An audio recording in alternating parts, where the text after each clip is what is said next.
Kemi pas njerëz të cilët janë tutë me arën këtë debat vetëm për faktin që verifikojnë faktet të cilat ata po i thejnë. Pra i qesim në rënë në rast se ata na e thojnë të pavërtetën gjatë fushatës zgjedhore. Dhe ky sindrom i ka bë disa kandidat për komunat tona mos me arën këtë debat.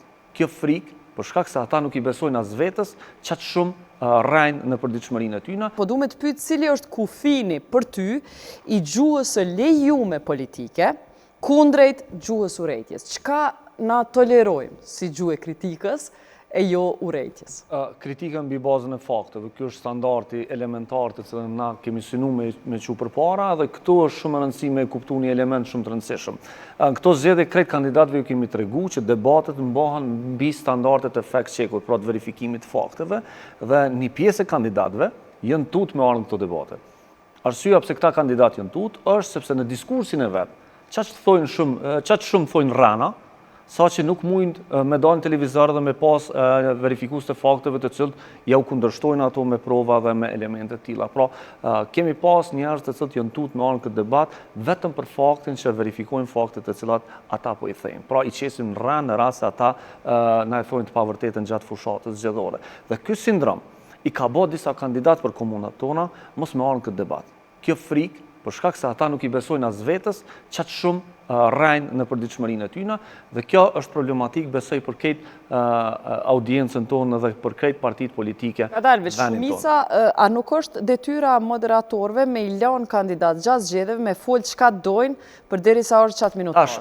Elementi i parë që kemi dashur, dhe ne kemi lënë me folë çka dojnë për vizionin e vet politik, pra në rast se po dojnë me ndërtu një kopsht, në rast se po dojnë me ndërtu një shkollë, kanë mujtë me çka dojnë për kundër kandidatit. Mirë po, në rast se kanë pas shtrembrim të fakteve, në rast se ka thonë që ky kandidat e ka nënshkruar një kontratë 1 milion euro dhe kontrata nuk ka qenë 1 milion, po ka qenë gjysmë milioni, atëherë kemi keq informim dhe prishje të informacionit. Për këtë arsye, disa prej kandidatëve, të cilët kanë dashur fushatën e vet me bazuar në dezinformat, nuk kanë ardhur në debat për një mes, sepse e kanë ditë që ju bjen krejt struktura e vet politike, e cila dhe krejt metoda e vet politike me cilën ata kanë dashur me fitu zgjedhjet. Dhe kjo për mua është një problem. Nëse je kandidat për kryetar komune dhe nuk pranon me shku në një debat i cili zhvillohet sipas standardeve ndërkombëtare të EFCSN-it dhe AFCN-it, atëherë ti nuk je tu e dënsu publikun tonë me fakte. Pra nuk je tu i dhënë qytetarit tonë program politik të bazuar në fakte. Pse ka ndodhur kjo? Kjo ka ndodhur për shkak se kandidat për zgjedhjet për kryetarët e komunave, kur i kemi ftuar, ju kemi treguar për çka kena mi pyet.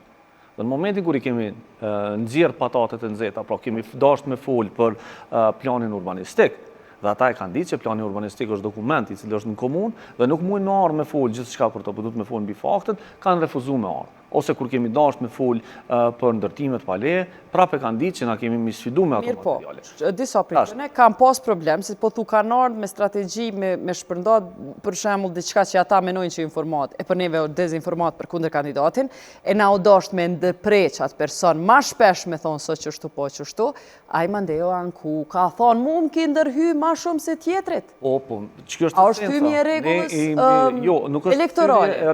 Bile është obligim i moderatorit dhe i gazetarit, në momentin kur e den që panelisti është u shpërnda informacion të pasakt, me u kthy dhe me korrigju, dhe me i kërku dhe ati me korrigju informacionin e pasakt. Kjo është baza mbi cilën ndërtohet edhe kodi i KPM-s, edhe kodi i Këshillit Media të Shkruar, edhe standardet ndërkombëtare të cilat janë këto.